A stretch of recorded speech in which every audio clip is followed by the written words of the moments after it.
You see, your friends and I are concerned for you, Stanley.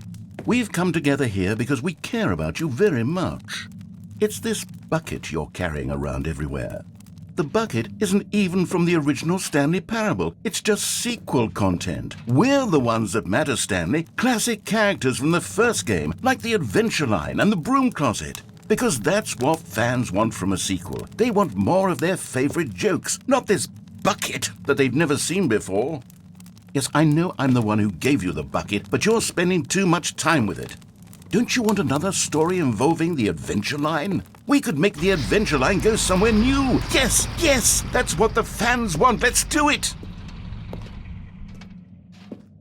Whee! Look at that wacky line. Who knows where it'll go off to next? Oh, and it played some silly music as well.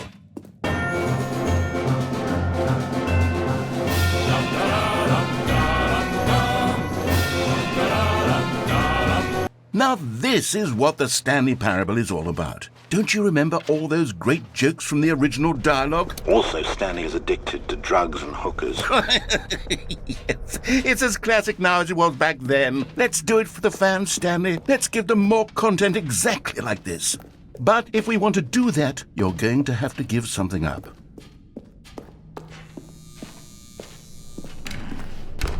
Don't you get it, Stanley? We need to get rid of the bucket. That's why I'm very proud to introduce a brand new character. This is the Bucket Destroyer. I think it'll make a wonderful new addition to the rich lore of the Stanley Parable. True, it also was not in the original game, but it's such a well-fleshed-out character with so much personality that to me it already feels as though it's been part of the cast all along. Don't you agree? Can you guess what the Bucket Destroyer does? Surely you don't need me to spell it out for you. Go ahead now, Stanley. Say goodbye to the bucket, and then pop it into the machine when you're ready.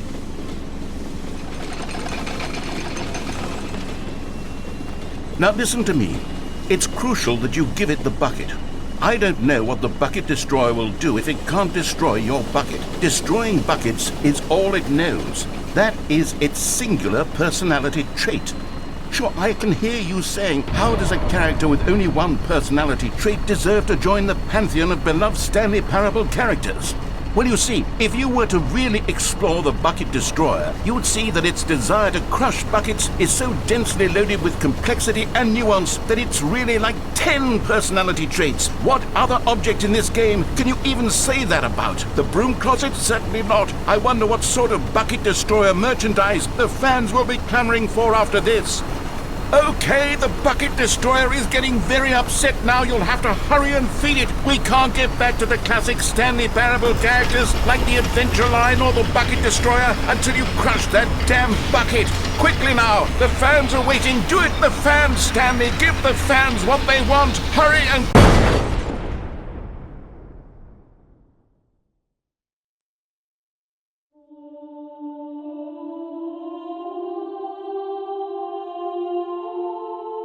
The Bucket Destroyer, my prized creation.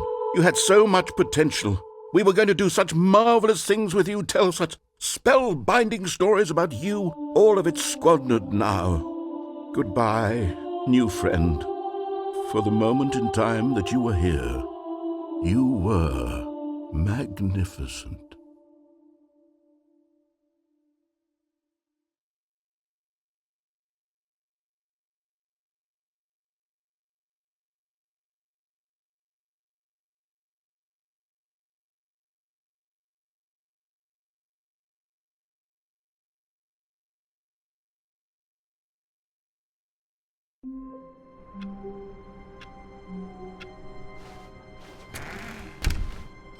Stanley picked up the bucket and smiled.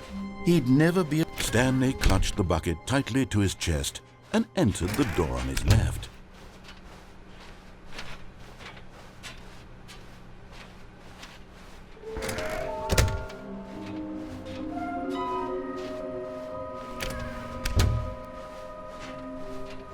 Coming to a staircase, Stanley and the bucket walked upstairs to the boss's office.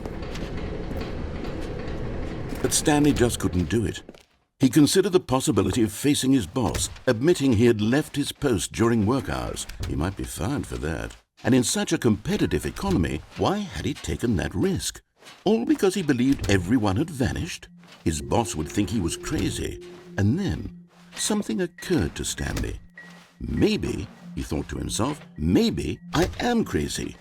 He looked down at the bucket in his arms. Am I crazy? He asked the bucket. The bucket returned his gaze, but said nothing at all. That's strange, Stanley thought. Usually the bucket is a source of guidance and wisdom for me in difficult times such as these. He held the bucket close, yet felt none of its familiar reassurance and comfort. And that's when Stanley realized, this isn't my bucket. It's just a normal, everyday bucket. Someone else's bucket, perhaps. How did I end up with someone else's bucket? This is all terribly wrong. Surely no good would come from this. Who knows what sorts of bizarre hallucinations Stanley might experience without the psychologically grounding presence of his bucket. And indeed, now he noticed that the rooms were repeating, which was, of course, very odd. And now he felt himself floating off the ground. Oh, gracious, he exclaimed. Without my bucket, I've gone truly mad. Where is it? I must find it. Far off in the distance now, he heard it, calling to him. Stanley! Stanley, it's me, the bucket. Could it truly be? He rushed forward from room to room, passing by one bucket after the next. None of them were his. None of them were his special bucket. Come to me, Stanley. Find me. He had to find the bucket. He had to return to his old friend. It was the only way to truly restore his sanity. And then suddenly, he froze dead in his tracks. He knew where the voice of the bucket had been coming from. The real bucket was inside of him all along. It was incredibly painful. Stanley doubled over in agony and blacked out.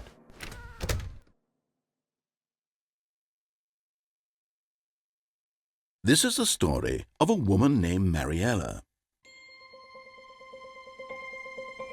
Mariella woke up on a day like any other. She arose, got dressed, picked up her bucket of comfort and security, and walked to her place of work. But on this particular day, her walk was interrupted by the body of a man who had stumbled through town, talking and screaming to himself, and then collapsed dead on the sidewalk. Right away, she knew what the problem was. This man had no bucket. Of course he'd gone mad, ranting and raving about a narrator describing all of his actions and how everything is predetermined and free will is an illusion and it's all just a video game. It could all have been prevented if only he'd taken his bucket with him. Perhaps he didn't even realize he'd forgotten his bucket at home in the first place. How cruel the world can be, Mariella thought, and she hugged her own bucket even tighter. But of course, she had no time for this. There were a myriad of confusing problems she would soon have to confront at work, for which her bucket would provide absolute guidance and total clarity on everything. Heck yes, she thought to herself, my life kicks ass. And she backflipped all the way to work.